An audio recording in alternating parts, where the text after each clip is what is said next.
You're listening to an Airwave Media Podcast. Ben Franklin's World is a production of Colonial Williamsburg Innovation Studios. Later on in the founding period, James Madison comes to focus more on the refinement of public opinion. And he says that the ultimate authority is opinion, and that through education and new media technologies like the broadside press, a group of enlightened journalists that he called the literati could educate the people with pieces like the Federalist Papers, which people would read in newspapers and discuss with their representatives, and reason would slowly diffuse across the land. That puts less emphasis on resisting bread and circuses and parading around in togas, and more faith in a representative republic.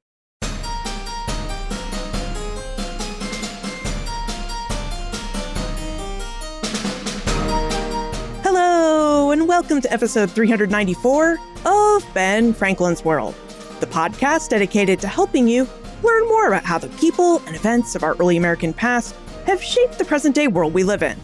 And I'm your host, Liz Covart. We hold these truths to be self-evident, that all men are created equal, that they are endowed by their creator with certain unalienable rights, that among these are life, liberty, and the pursuit of happiness. What did Thomas Jefferson and the members of the Second Continental Congress mean by the pursuit of happiness? And why is pursuing happiness so important that Jefferson and his fellow founding fathers included it in the Declaration of Independence's most powerful statement of the new United States' ideals?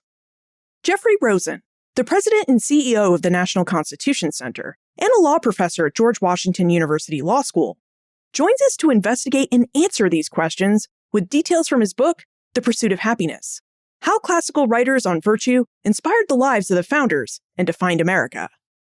Now, during our pursuit of understanding about the pursuit of happiness, Jeff reveals the subject of moral philosophy and the founding generation's interest in this subject, how the ideas of Greek, Roman, and Enlightenment moral philosophers shaped the founders' understanding of virtue, happiness, and the characteristics of a virtuous citizenry, and why the founders described the pursuit of happiness as the chief aim of good government.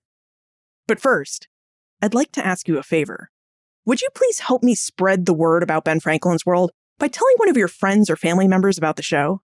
Your recommendation of this podcast to someone you know is the best way for this show and your other favorite podcasts to find new listeners. So thank you for listening and for helping to spread the word about Ben Franklin's World. Okay, are you ready for our pursuit of the founding generation's understanding of happiness and virtuous living? Allow me to introduce you to our expert guide.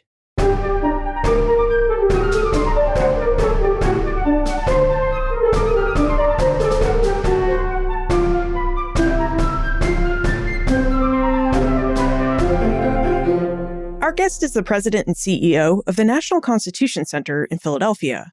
He's also a law professor at George Washington Law School, and he's written several books about law and legal culture in the United States, including The Pursuit of Happiness: How Classical Writers on Virtue Inspired the Lives of the Founders and Defined America. Welcome to Ben Franklin's World, Jeffrey Rosen. It's great to be here. And we're glad to have you, Jeff. Now, in episode 152, we had the chance to speak with the late historian Bernard Bailyn about the ideological origins of the American Revolution.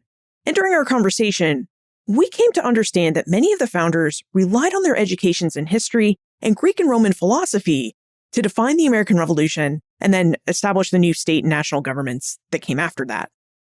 Now, in A Pursuit of Happiness, your new book, Jeff, you explore the influence that Greek and Roman philosophers had on the founders and how the founders understood the Declaration of Independence's idea, the pursuit of happiness.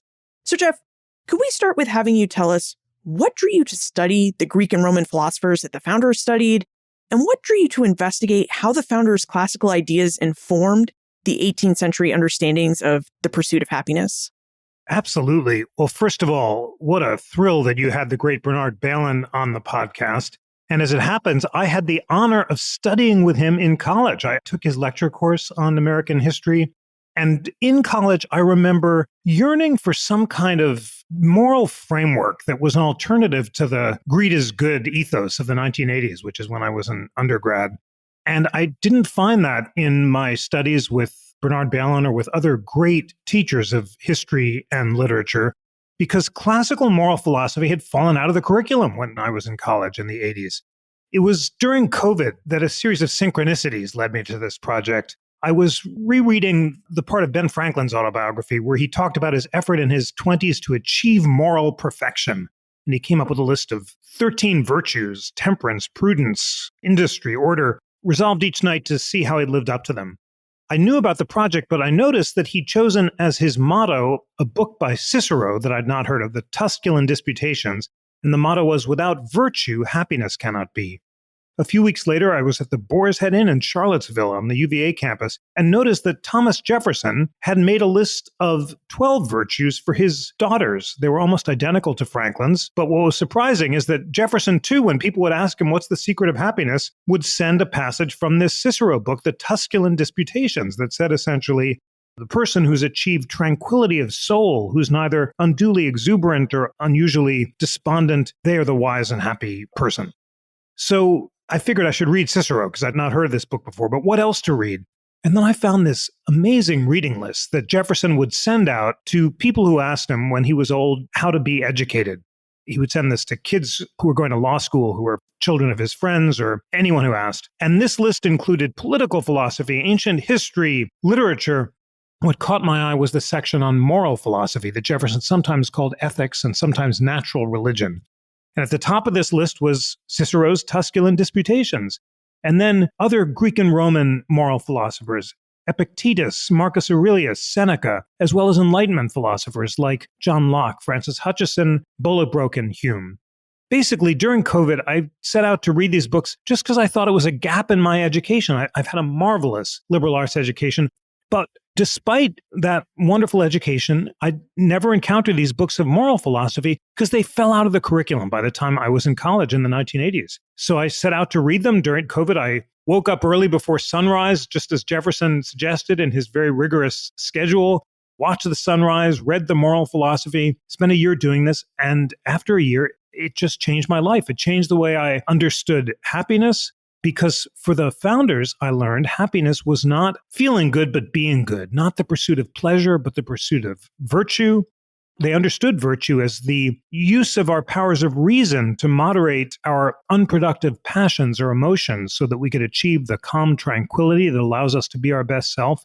Basically, for the founders, virtue was self-improvement, character improvement, being your best self so that you could achieve your potential. And that understanding both changed the way I thought about how to be a good person and how to be a good citizen. And it was just a wonderful, fresh way of understanding how the founders understood the pursuit of happiness. I know we're going to discuss stories of some of the founders and how they pursued their pursuits of happiness. But moral philosophy is a theme and topic that is going to come up again and again as we talk. So, Jeff, would you tell us what moral philosophy is and whether our definition of moral philosophy today has changed since the 18th century? How did the founders understand moral philosophy? Moral philosophy was the branch of practical reason that told us how to live, how to be a good person. And there are different versions of it among the Stoics and the Epicureans and different schools in the classical era. But they're all united by a focus on what we would call today emotional intelligence. It was really an effort to moderate or modulate your unproductive emotions like anger, jealousy, or fear so that you could achieve productive emotions such as the classical virtues, temperance, prudence, order, courage, and justice. Really, it was an attempt to improve your character and to spend each day mindfully focusing on controlling the only things you could control, which is our own thoughts and emotions rather than the thoughts, emotions, and external events.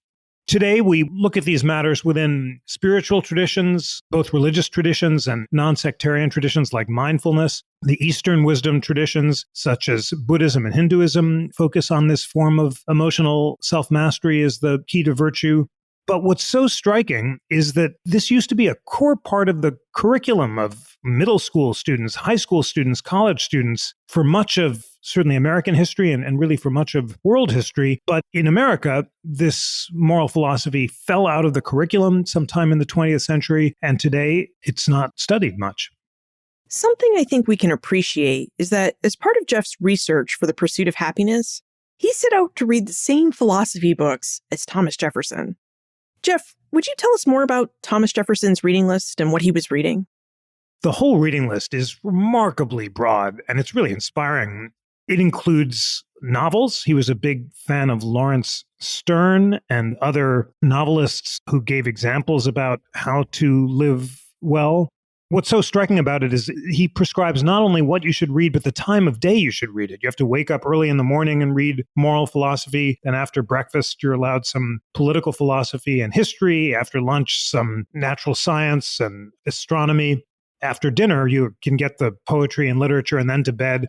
And it's essentially 12 hours a day. He's really very strict about the need to spend each moment of the day in self-improvement.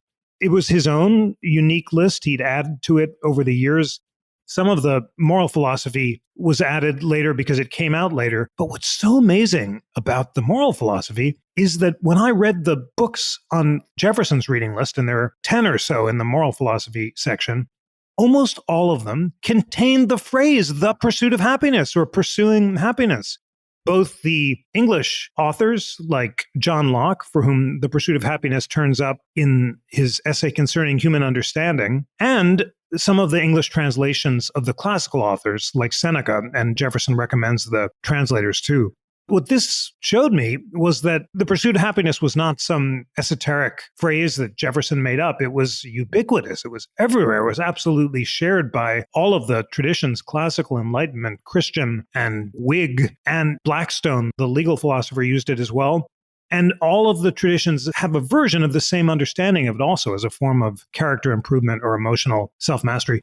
Jefferson famously said that when he wrote the Declaration, he wasn't doing anything new, but just channeling public philosophers. And he cited 4: Aristotle, Sidney, Locke, and Cicero were the 4 that he cited. And it's really striking that all of those philosophers understood the pursuit of happiness in the same way, and in fact often used the phrase to describe their understanding.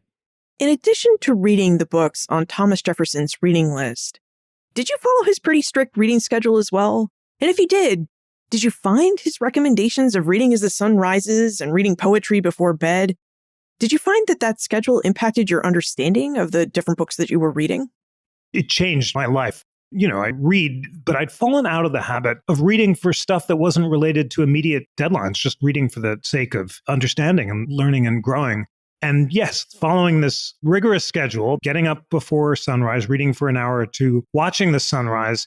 And then I found myself moved to write sonnets summing up the wisdom of the moral philosophy I'd read, which I know sounds really weird, and I'd not done it before. Then I learned that all sorts of people in the founding era also would watch the sunrise and write sonnets, including Phyllis Wheatley, the great Black poet, Alexander Hamilton, Mercy Otis Warren, and John Quincy Adams, who would watch the sunrise and write sonnets related to his favorite author, Cicero. And he spent a year rereading Cicero, in particular, the Tusculan Disputations, his favorite book. So there's something about the wisdom that just yearns to be summed up in classically balanced form. And I found if there's a takeaway to this whole practice, and there is, it's the radically empowering virtue of deep reading. Yes, I'd read for work, but to actually spend an hour or two reading books and not browsing and not being distracted, it's a life-changing experience. And ever since I finished the happiness book, I've tried to keep up the schedule. I'm getting up before sunrise if I can. I'm not always Jeffersonian and achieving that now. But the crucial thing is spending an hour or so engaged in deep reading or writing or some other creative work like writing poems or songs or something like that, and not browsing. And just the simple rule that I have for myself now, which is that I can't check email or blogs or newspapers or anything until I've done my reading, is really a great practice. It's carried me into the new book that I'm writing and is just a wonderful way of experiencing the wisdom of the virtue of the fact that the fountain of wisdom flows through books. Now, in your reading and research, you found that many people of varying backgrounds read these same classical texts. In fact, just even in our short conversation thus far, you've mentioned several people who read Cicero's Tusculan Disputations. And Lydia would like to know how and why early Americans came to read these classical texts by Greek, Roman, and European philosophers.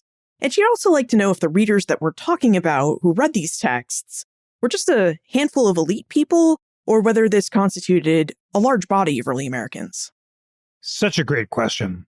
everyone read the same books because there was such a consensus about what you needed to read to be an educated person and a good person. Some of the founders got them in elite settings, like James Madison, who got it from President Witherspoon at Princeton. John Adams studied at Harvard, and it was all part of the core curriculum at the great universities. Others were self-taught. Jefferson went to William and Mary, but he also taught himself a lot of this when he was a kid. And he read Cicero when his dad died, and he was 14 years old, and he was copying selections from Cicero to console himself. But here's the striking thing. It's not just for elites or just for privileged white men. The same classic texts appeared in the readers' essentially best-selling textbooks that were pervasive throughout the 19th century. And one of the most inspiring truths is that the great Frederick Douglass encountered this wisdom when he taught himself to read on the streets of Baltimore by paying boys with bread for reading lessons, and then with bread bought a book called The Columbian Orator, this transformative book that changed his life and resolved him to be the greatest freedom fighter of his time. And the Columbian Orator was a best-selling textbook. Along with McGuffey Reader, it was the most widely read book in American public schools. And it contained excerpts from the same classical sources: Cicero, Marcus Aurelius, a dialogue on slavery that inspired Douglass, passages from Benjamin Franklin. So the point of all this is that it's not just for elites. The texts are everywhere. People read them because everyone agrees that they're what you need to know to be an educated person and a good person. And it was really pervasive for most of American history. I wonder if we could go into more detail on something you mentioned at the start of our conversation, which is the pursuit of happiness is not just a feeling of being happy and joyful the way we think about it today, but the act of doing good. Because the word happiness appears in the Declaration of Independence twice. And Kristen asks, why Thomas Jefferson, John Adams, Benjamin Franklin, and other members of the Committee of Five who wrote the Declaration of Independence, plus the Continental Congress who edited the document, why did they feel that it was important to include happiness in the Declaration of Independence? Another great question. So many wonder, why didn't they say life, liberty, and property? After all, John Locke's second treatise of government, which Jefferson had before him, talks about our natural rights of life, liberty, and property. And for a long time, people have assumed, well, property is just a synonym for happiness. That's not true. There was a technical reason that Jefferson chose happiness and not property. Happiness, unlike property, is an unalienable right. What's an unalienable right? In the state of nature, we have certain natural rights, and we surrender or alienate to government certain rights in order to get greater security and safety of the rights we've retained. Property is obviously alienable. You have to be able to exchange property, and you also need to give government the power to regulate it, to enforce contracts. Happiness is unalienable because happiness is based in our reason. And the founders view reason as the quintessential unalienable right because it's rooted in our conscience. Jefferson says in the Virginia Declaration of Rights, the opinions of men being dependent on evidence contemplated by their own minds cannot be controlled by other men. In other words, I can't give you or anyone else the power to control my thoughts because they're the product of my reason. So that is why the pursuit of happiness, which for the ancients was the right and duty to live according to reason, is unalienable because you can't surrender it even if you want to. And that's why they say life, liberty, and the pursuit of happiness rather than life, liberty, and property. The reason they included the phrase is because it is central to both their political and their moral philosophy. All of the thinkers on which they are relying say that happiness is the first purpose of government. Securing the happiness of the people is the first principle of government. That's from Jean-Jacques Burlamaqui, who's one of their big sources. And happiness is both a right and a duty. Just as governments exist to promote public happiness, individuals have a duty to achieve private happiness, and both depend on self-mastery. Personal self-government is necessary for political self-government unless we modulate or moderate our own unreasonable passions and emotions as individuals. We can't achieve a similar balance in a republic, and that is why it's so important that governments secure public and private happiness. The overwhelming consensus among both the natural law theorists on which they're relying and the classical philosophers that those Enlightenment thinkers were relying on, those are all reasons why Jefferson included the famous phrase about the pursuit of happiness. A point that you make in the pursuit of happiness is that the founders believed that in order to be a good person, you had to identify virtues and then try to live up to those virtues, because living up to those virtues is what would make you a good person. So I wonder if you would tell us about Benjamin Franklin and his virtues, and whether there was any agreement among early Americans about which virtues would make you a good person. Franklin identifies 12 virtues, which he later expanded to 13. He initially left out humility, but a Quaker friend told him he had to work on that, so he added that at the end of his project. And Franklin's virtues include temperance, order, sincerity, frugality, and other virtues like that. He is glossing the classical virtues, which he's finding in his daily readings in both classical and Enlightenment sources. The classical virtues, of course, are temperance, prudence, courage, and justice, and Franklin is just expanding on those. There's some disagreement about exactly how to define them, but Franklin is finding the same virtues described in all of the sources that he's relying on, including the English Christian self-help and advice manuals that he's translating for Poor Richard's Almanac, which is his snappier and more aphoristic versions of these more lugubrious English advice manuals. So it's a long way of saying everyone agrees essentially what the classical virtues are and how to express them. It's striking that Franklin does not include the Christian virtues of faith, hope, and charity, not because he doesn't think they're important, but because they're not at the center of the classical moral philosophy that defines happiness for him. That is really interesting. Although Franklin was a deist, he grew up in a strict Puritan household, tried out Anglicanism a bit in Philadelphia thanks to his wife, Deborah, who was an Anglican. So I guess I'm not all that surprised that he didn't include Christian virtues. But it does make me wonder, did you see any overlap between the virtues of classical moral philosophy and the virtues of Christianity? Because by the time of the Second Great Awakening, which started during the mid to late 1790s, early Americans started to see Christian religion as really something that would make you a good person, in addition to those classical virtues. So did you find any overlap between the virtues of Christianity and the virtues of moral philosophy? Absolutely. For many or even all of the founders, the pursuit of happiness was experienced within spiritual traditions and was a spiritual quest. Of course, the founders have different relationships to organized religion. Some are more Orthodox Christians than others. Washington and Hamilton are more traditional in their religiosity. Jefferson, famously deist, is the least orthodox among them, although he believes in an afterlife and insists that the pursuit of happiness is indeed a spiritual pursuit of life according to the divine. What's significant about the Enlightenment was that there was an effort to reconcile religion and reason. And a series of very popular preachers called latitudinarian Christians like Wurlitzen and Tollitzen are insisting that it's possible to achieve salvation through reason rather than by faith alone or by religious observance. And these reasonable Christian thinkers, as they call themselves, deny any tension between the classical and the Christian traditions. And in fact, the Orthodox Christian traditions also rely heavily on the classics. St. Augustine is a great acolyte of Cicero, and many of the Christian sources rely on the classics as well.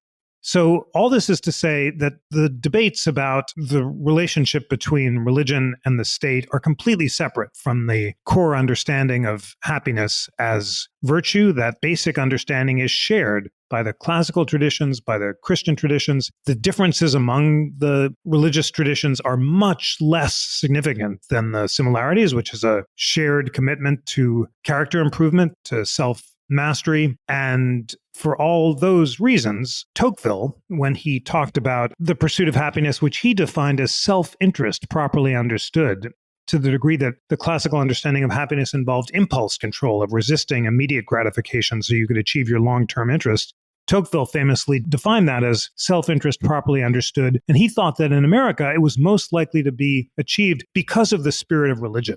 He thought that religion would make people sober and long-term thinking and able to achieve self-mastery. And he worried that the growing individualism, as he called it, might threaten this long-term thinking and lead people to seek immediate gratification. So that's a broad take on the fact that the quest for self-mastery for many people throughout history was viewed as a spiritual quest, but the different religious traditions disagreed about exactly how to achieve it. Would you talk about ideas of reason and how these ideas manifested in the Declaration of Independence? Where did the founders see connections between religion and reason, and what type of future did they want to set up for the new United States?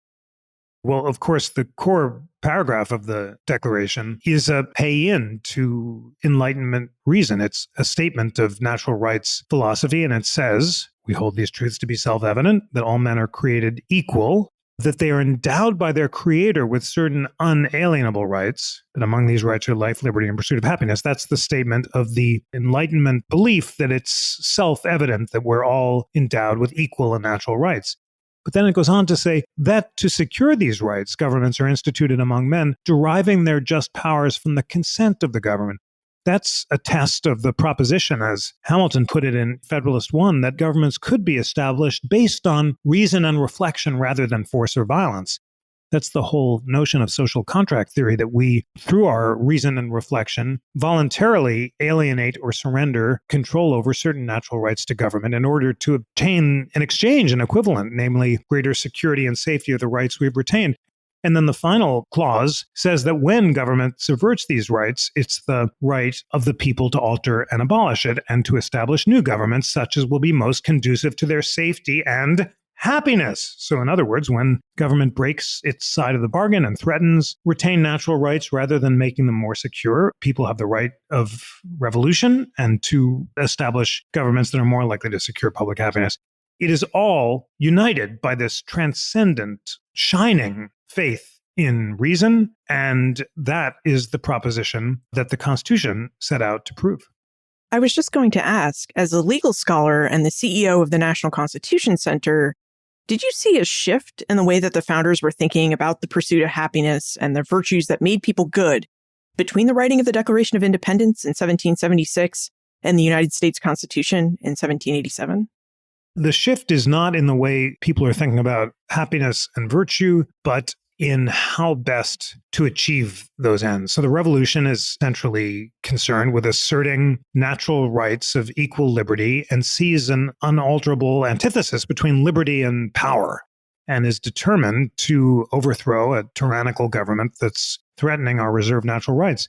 By the time of the Constitution, there's been 10 years of experience of the failed Revolutionary era state constitutions under the Articles of Confederation, where mob violence is increasingly ascendant, and that defining fear of mobs manifested by Shays' Rebellion, where in 1787, debtors are mobbing the federal courthouses because they don't want to pay their debts in Western Massachusetts, leads the framers who come to Philadelphia to be centrally concerned with checks on democracy and slowing down deliberation to prevent mobs from forming and to separate powers vertically and horizontally in order to prevent power from being concentrated in one place.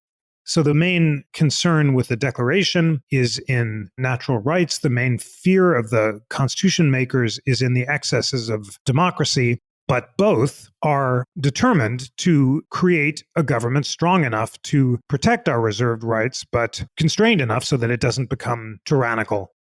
There was a shift during the founding era about how much faith to put in virtue. The classical understanding is that citizens have to be rigorously restrained, like Sparta, and resist the importunations of demagogues like Caesar, who would offer bread and circus and cheap luxury in exchange for liberty. And the thought was that you had to be very austere in resisting these blandishments to preserve the republic. Later on in the founding period, influenced by French thinkers, James Madison comes to focus more on the refinement of public opinion. And he says that the ultimate authority is opinion, and that through education and new media technologies like the broadside press, a group of enlightened journalists that he called the literati could educate the people with pieces like the Federalist Papers, which people would read in newspapers and discuss with their representatives, and reason would slowly diffuse across the land. That puts less emphasis on resisting bread and circuses and parading around in togas, and more faith in a representative republic where through reasoned deliberation, balance and harmony can be achieved. And finally, the founders have different degrees of optimism or pessimism about whether or not it's possible to achieve the virtuous self-mastery and cool devotion to reason that they believe is necessary. Madison, moderately optimistic at the end of his life. Many of the others deeply pessimistic, including Washington, who fears factions. Adams, who thinks the government isn't strong enough, Hamilton, who wanted a president elected for life and fears a Caesar on the horizon, and Jefferson, who accurately perceives the coming of the Civil War and the fissure of the Union over slavery. So important differences among them about how much virtue it's possible to achieve and what's reasonable to expect citizens to achieve, but a deep consensus from the Declaration through the Constitution about the need for a degree of virtue among the citizenry in order to make the whole thing succeed. What about women's ideas of virtue? Rosemary acknowledges that some early American women had access to books and classical texts and tutors, so she wonders how much exposure women had to these classical ideas and moral philosophers, and how they might have used their understandings of these texts and their understandings of the pursuit of happiness to assert their rights to equality and freedom. There's nothing more inspiring than the stories of Abigail Adams, Mercy Otis Warren, and the great Phyllis Wheatley. These are brilliant women who, as Rosemary suggests, were not allowed to have access to the same education that their brothers did. All were educated in schoolrooms with guys. Abigail Adams gets books that John and his friend recommend. Mercy Otis Warren is educated along with her brother, James Otis, who denounces the writs of assistance and sparks the revolution. And Phyllis Wheatley, an astonishing story, comes over enslaved from Africa, and her mistress decides that she can sit in on the lessons of the boy and girl in the house. And based on those experiences, all three of these great women have extraordinary literary achievements. Abigail Adams, of course, with her remarkable letters, including the one exhorting John to remember the ladies in creating this new republic and insisting on equal education for women. Mercy Otis Warren, who Adams acclaims her as the poetical genius of the revolution, who writes these satires that help spark the rebellion, and then writes a history of the United States from a Jeffersonian perspective that Adams doesn't like very much, but he acknowledges its brilliance, and they eventually make up. And then Phyllis Wheatley is just an extraordinary story. Her poems are so brilliant that people say she can't have written them, and the city of Boston holds a trial presided over by John Hancock, where she has to prove that she actually wrote her own poems, and she passes with flying colors. They assert her authorship, and then she becomes an international celebrity. Professor Henry Louis Gates calls her the Oprah Winfrey of her day. She goes to London, she meets the royalty, she's given the key to the city, and her poems are bestsellers. And it's all just a great testament to the fact that when given access to these texts, these brilliant women were able to achieve at the highest levels. So it's a striking first phase of the effort for equal rights for women in America. The three women I mentioned, as well as others, inspired this second generation of equal rights advocates at Seneca Falls, who were also great students of the classics. And that, of course, all culminated in the 19th Amendment in 1920. We've talked a little bit about Thomas Jefferson and his ideas about what makes a person good. And we've also talked about Benjamin Franklin, Abigail Adams, Mercy Otis Warren, and Phyllis Wheatley. What about George Washington, who quite famously wrote out the Rules of Civility and Decent Behavior, which were 110 different rules about how one should govern oneself? So, Jeff, can you talk about George Washington and his ideas about what made a person good and how they should act? Absolutely. Washington is such an inspiring example of self-mastery, perhaps the most self-controlled and self-mastered of all the members of the founding generation. The Rules of Civility was a series of rules written by French Jesuits that he studied as a kid. They have recommendations about good table manners and also about how to be a self-mastered person. Washington also reads Seneca, who he loves, especially Seneca on time, and he becomes very conscious of clocks and keeping a regimented schedule. The main thing about Washington is he has a really hot temper. His mom is always nagging him, basically, in an effort to prevent himself from exploding at her, which he did on a few occasions.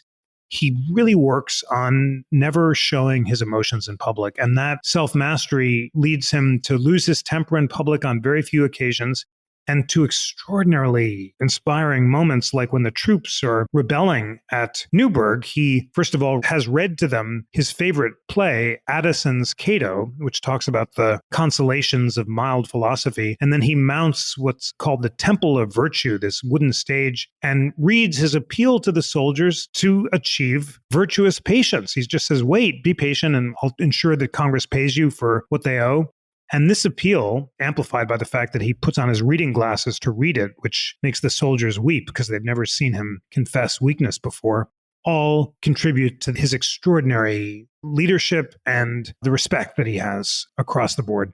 So he's a very studied and successful example of how self-control and self-mastery can actually increase authority. It's the virtues of soft power, we'd call it today, and it's what makes him the most respected American of his time. And I guess by not showing emotion in public and hiding any physical weaknesses that you might have, like having to read with your glasses on in public, if you can avoid that, then you'd also be demonstrating a type of physical reason in the sense that you're not showing weakness, you're physically strong. Yes, that sexist charge was amplified by this classical notion that it's so important to use our powers of reason. But the reason it was so unfair is, first of all, because many of the classical authorities were champions of the education of women, such as Seneca. And also because the classical wisdom is not to lack emotion or to make a complete antithesis between emotion bad and reason good. It's the modulation of emotion recommended by Aristotle so you can achieve productive rather than unproductive emotions. It's summed up by Justice Ruth Bader Ginsburg told me that her mother gave her the same classical advice. Her mother told a young Ruth Bader Ginsburg, avoid unproductive emotions like anger, jealousy, and fear. They will distract you from productive work. And RBG tried to remember that each day of her life and succeeded in becoming among the most self-mastered, productive, self-disciplined, and heroic people of her age. So that's why this philosophy has been extraordinarily galvanizing to women as well as men, including some of the greatest feminists of the 18th and 19th century. And that's why this antithesis between reason and emotion is far too simplistic. It seemed like the founders feared, at least by the time of the writing of the Constitution, that they fear the idea of factionalism and the emotions or passions that people can feel when they support what we now call a political party and they support one party over another political party. And some of the sections of the Federalist Papers, which is a series of articles written by John Jay, James Madison, and Alexander Hamilton, to convince the people of New York to ratify the Constitution of 1787, that some of the Federalist Papers were influenced by a collection of essays written by David Hume. Jeff, in your book, The Pursuit of Happiness, you state that Hume argued that the authority of the government relied on public opinion, and that he also noted that public opinion could be distorted by political parties and factions. So would you tell us more about the Federalist Papers and their use of classical ideas and reason to help stem the tide of public passions? Absolutely. Such an important question. So Madison's definition of faction is derived from Hume and from classical wisdom. Any group, a majority or a minority, animated by passion rather than reason, devoted to self-interest rather than the public good. There's that reason-passion distinction, and Madison says it can arise in majorities or minorities. Montesquieu had said that the only way to have a successful republic would be a small territory where people could deliberate face to face, as in the Greek and Roman assembly of 6,000 people at its largest. David Hume said that that was wrong, that basically when you have a representative republic, you can meet in a larger scale. And Hume was also confident that it would be harder for passion to spread over a large republic. By the time that mobs discovered each other, they'd get tired or go home. Because it's harder for factions to organize over a large space, it would actually be a form of security. And Madison adopted Hume's understanding of the virtues of a representative republic over a large territory. And that's why he's confident that in America, it's possible through representation to ensure that reason rather than passion prevails. Madison and Hamilton disagree about how strong to make the central government. And this is the big debate between Hamiltonians on the one hand and Jefferson and Madison on the other. And Hamilton, for him, the British Constitution is the greatest model, and he favors a strong executive and thinks that in America, the president should be elected for life, because then he won't be tempted to flatter the people and to serve his own ego-based interest, and instead will be able to tend to the public good. Interestingly, Jefferson is just as concerned about demagogues as Hamilton. And in a remarkable letter to Madison, when he receives the Constitution, Jefferson says, I'm concerned about two things. First, there's no Bill of Rights. And second, in the future, a demagogic president might lose an election by a few votes, cry foul, refuse to leave office, and enlist the states who voted for him on his behalf. Jefferson's solution is a one-term limit for the president. He thinks if the president can't run again for re-election, he won't be tempted to try to steal an election or cry foul and deny that he lost it. So Jefferson and Hamilton have opposite solutions to the problem of demagogues, a life term for Hamilton, one term for Jefferson, but both are responding to the same problem, which is the need to ensure that the executive serves the people rather than himself. In a conversation we had with Michael Haddam in episode 307, we learned that the founders, in addition to reading and understanding all the great moral philosophers, they also read and understood their history. And of particular historic interest to the founders was the history of the Roman Empire. So Jeremy asks how the founders' understandings of the Roman Republic and its gradual decline may have shaped their concerns about the dangers of factionalism, the formation of political parties, and the concentration of power in the federal government under the new Constitution, because, as we've said, the Declaration, the Constitution, and what these documents contain was really informed by the revolutionary moment. And the founders had just fought for and achieved independence from a monarch because they thought that monarch had too much power. Great question. And Madison comes to Philadelphia with Athens on his mind. He's just read 2 trunkfuls of books that Jefferson has sent over from Paris about the failed democracies of Greece and Rome. And Madison makes a list of the defects of the ancient confederacies and what led them to fall, both Greece and Rome and also European confederacies, as in Poland and elsewhere. And he concludes that what leads republics to fall is a lack of virtue in the people who, after a point of time, after the revolutionary moment has passed, cease defending republican virtue and being alert to any incursions on their liberties, and begin allowing leaders to subvert the republican forms in exchange for cheap luxuries and simple amusement. That's how Caesar subverted the Republic. Remember, he was chosen by the Senate and then subverted the Republican forms, and the people let him get away with it because they were happy enough with authoritarian rule. So that indeed influenced the founders' concerns that the people would lack enough virtue to keep the Republic. We know that famous phrase by Franklin, "What have you wrought, Dr. Franklin?" asked Mrs. Powell when he leaves the convention. "A republic, if you can keep it." And by keep it, he means, will the people keep enough virtuous self-restraint to defend liberty when it's under threat and not to surrender it in exchange for comfort? And they're not sure about whether or not that virtue will succeed. They have different views about how the power should be distributed in a constitution in order to both keep the people in check, but also to empower them enough to achieve self-government. And for many of them, the ultimate solution is education. And Jefferson really puts all of his hope in the University of Virginia, which is supposed to educate great citizens. And Washington's hope is a national university where people will come from across the country to set aside their regional differences and converge around common ideals and learn from each other free of factionalism. We should admit that the founders were human and they were not without faults.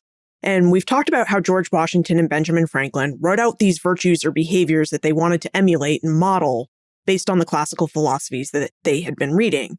And as Franklin famously said in his autobiography, I'm going to paraphrase here, he said the equivalent of, "I'm not perfect. Some of these virtues I lived up to better than I lived up to others."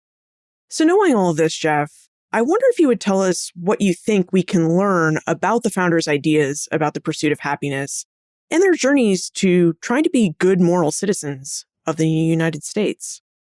It's so striking that far from imagining that they were perfect, the founders are constantly beating themselves up for not living up to their ideals, for not being productive enough, for not using their time well, for squandering their opportunities, and for their own hypocrisies. And we haven't talked about the most notorious and shameful of those hypocrisies, but it was obviously slavery.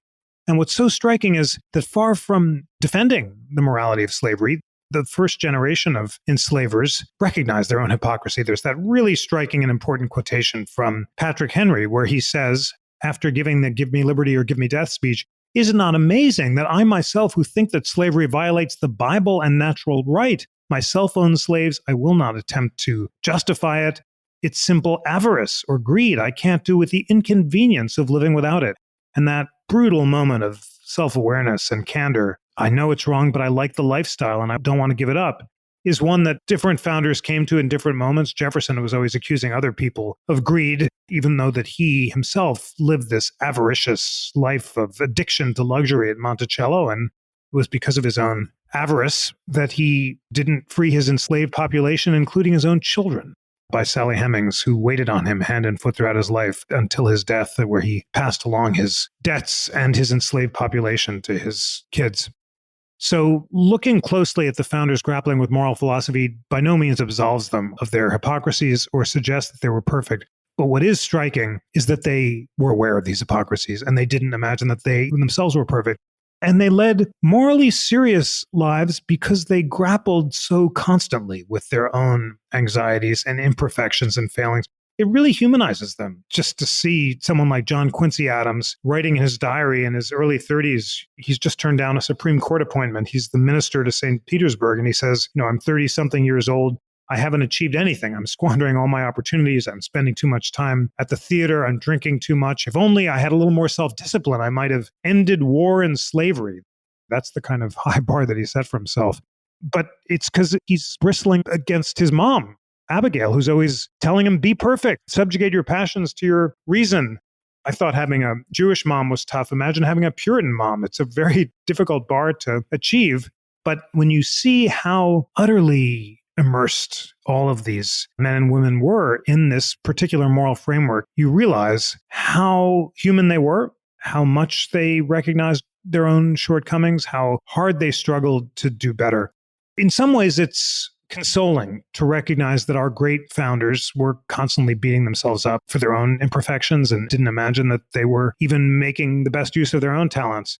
If there's a single place where they did succeed in living up to their youthful ideals, for me, it's the fact that so many of them were such deep readers. And there's something so inspiring at the end of their lives to see Jefferson and Adams trading book recommendations and getting so excited about studies of comparative religion and philosophy and talking about the latest books that have been published in London and Paris and keeping up the same reading schedules that they had ever since they were kids, getting up early, spending the day engaged in deep reading and writing and reflection and deliberating with each other about its meaning.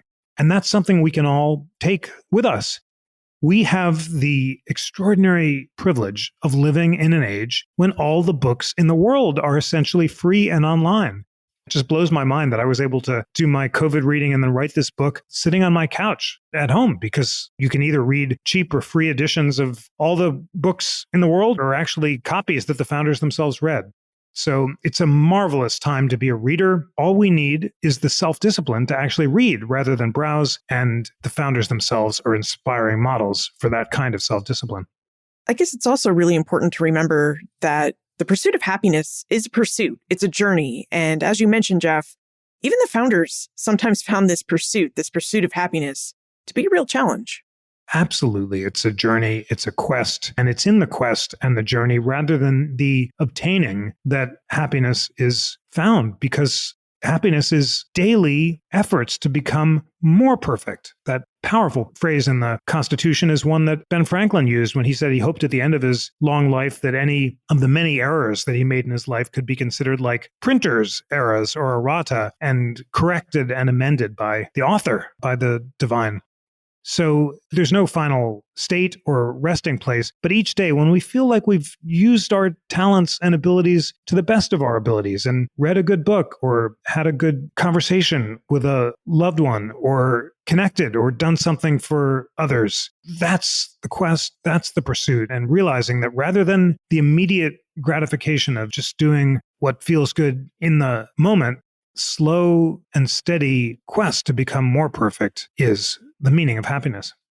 We should move into the time warp. This is the fun segment of the show where we ask you a hypothetical history question about what might have happened if something had occurred differently or if someone had acted differently.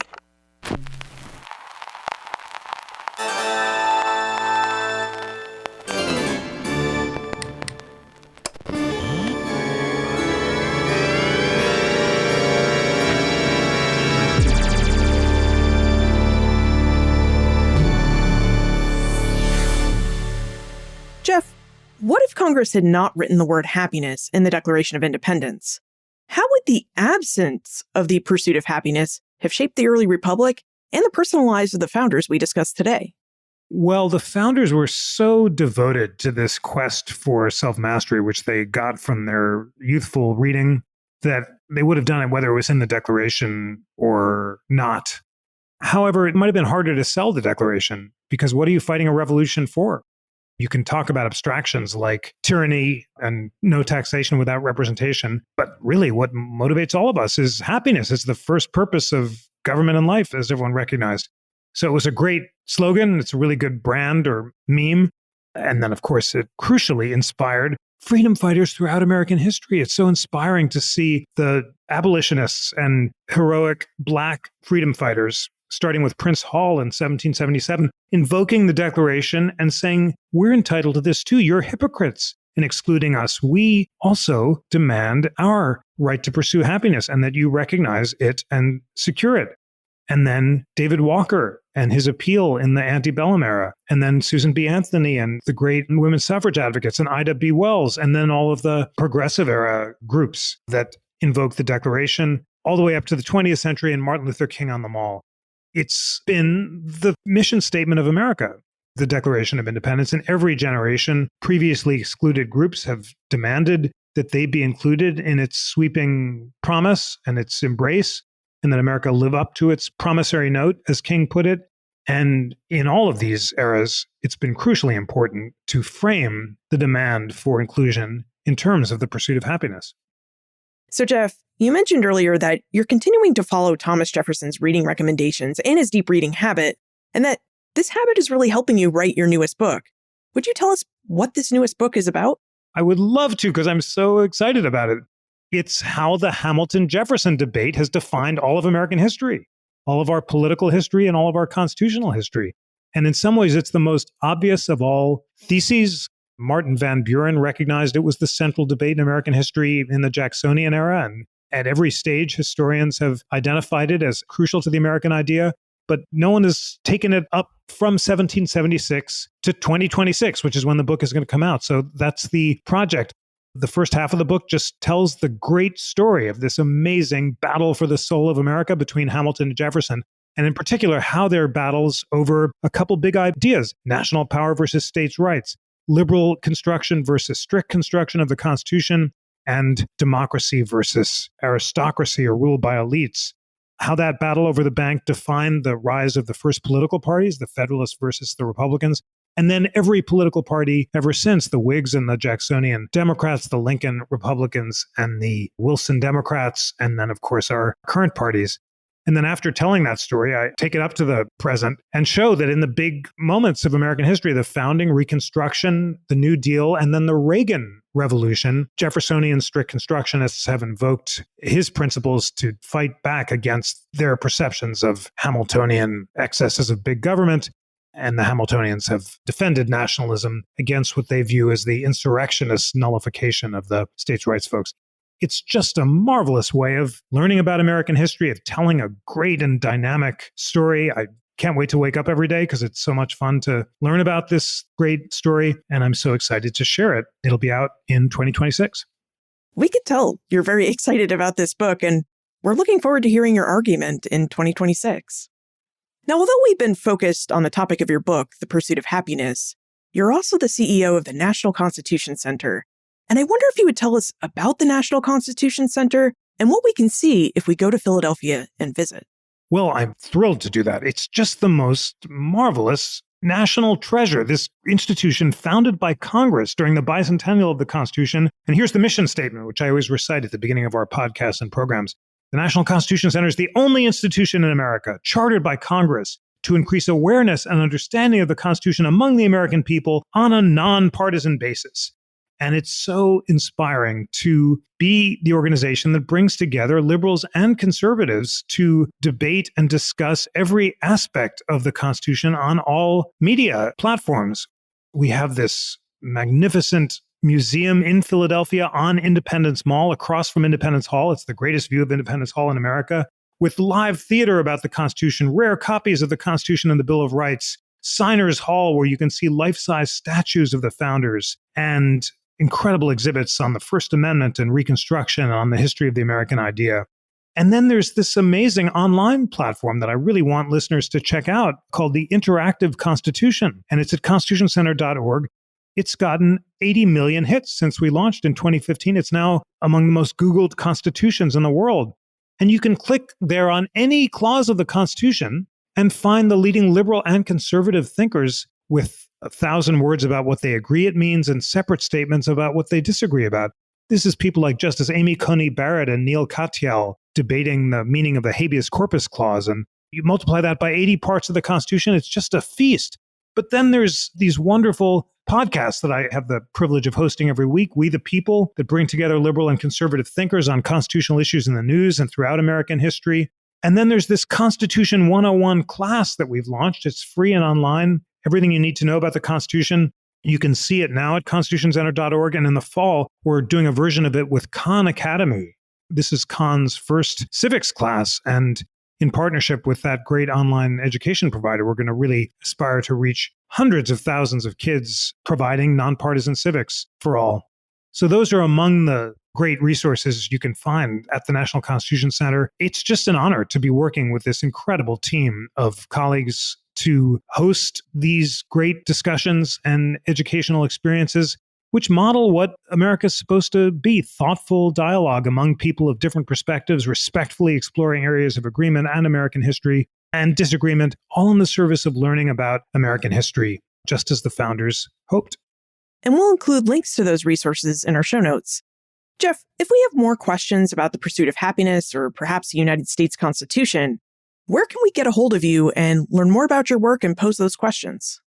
constitutioncenter.org or write to me, jrosen at constitutioncenter.org. Jeffrey Rosen, thank you for joining us and for introducing us to the pursuit of happiness and piquing our interests in the books and ideas that the founders were interested in. Thank you. It's been wonderful to talk with you. The pursuit of happiness is a slow and steady quest to become a more perfect person and citizen. It's a quest to overcome your passion, those unproductive and sometimes destructive emotions, so that your reason can thrive and help you live and work as a good citizen. These are the ideas that texts written by moral philosophers like Cicero and Plato and John Locke and David Hume conveyed to the founding generation. And as Jeff revealed, the founding generation as a whole believed that by reading moral philosophy, you could learn to be a good, virtuous, or moral person. And this is why early American men and women across the social and economic spectrum read the ideas of classical and Enlightenment moral philosophers. To read these texts made someone educated and set them on the path to a life well lived. Now, as we've heard, many of the most famous founders engaged in this moral quest. Benjamin Franklin, for example, identified and worked to emulate 12 virtues that he thought would make him a better person, a person of reason. Only this wasn't enough, so a friend told him he needed to add humility as his 13th virtue and try to emulate that. A teenage George Washington learned to govern his passion by writing out 110 rules of civility in his schoolbook, which set the stage for Washington to emerge as the United States' Cincinnatus, a man so virtuous that he placed the needs of the American Republic over personal ambition by governing his emotions and turning down the opportunity to replace King George III with King George Washington. Thomas Jefferson's extensive study of moral philosophy is infused in the Declaration of Independence, where after declaring that the pursuit of happiness is an unalienable right, Jefferson and his fellow Second Continental Congressmen used the Declaration as a forum to consider and reflect upon ideas about the consent of the governed. And James Madison's study of moral philosophy led him to conclude that democracies and republics fail when their citizens lack Republican virtue and allow leaders to encroach on their liberties and subvert Republican forums in exchange for cheap luxuries and simple amusements, which is why he advocated for the system of government offered in the United States Constitution. In the late 18th century, living a good, moral, and virtuous life, striving to be a better, more caring, and generally good person, was understood to be the pursuit of happiness. And it was thought that the chief aim of good government was to protect and allow for this pursuit, so that the new United States would be filled with a citizenry of good, rational people capable of supporting lasting self-government. For more information about Jeff, his book, The Pursuit of Happiness, plus notes, links, and a transcript for everything we talked about today, look on the show notes page, benfranklinsworld.com/394. Please help me spread the word about Ben Franklin's World by telling someone you know about the show. Remember that friends tell friends about their favorite podcasts. Production assistance for this podcast comes from my colleagues at Colonial Williamsburg Innovation Studios, Jordan Hammond, Ashley Botnight, Derek Litvak, and Morgan McCullough. Breakmaster Cylinder composed our custom theme music. This podcast is part of the Airwave Media Podcast Network. To discover and listen to their other podcasts, visit airwavemedia.com. Finally, what other ideas from the founding or other periods in early American history would you like to explore next? Let me know, liz@benfranklinsworld.com, because I really do use your feedback to plan future episodes. Ben Franklin's World is a production of Colonial Williamsburg Innovation Studios.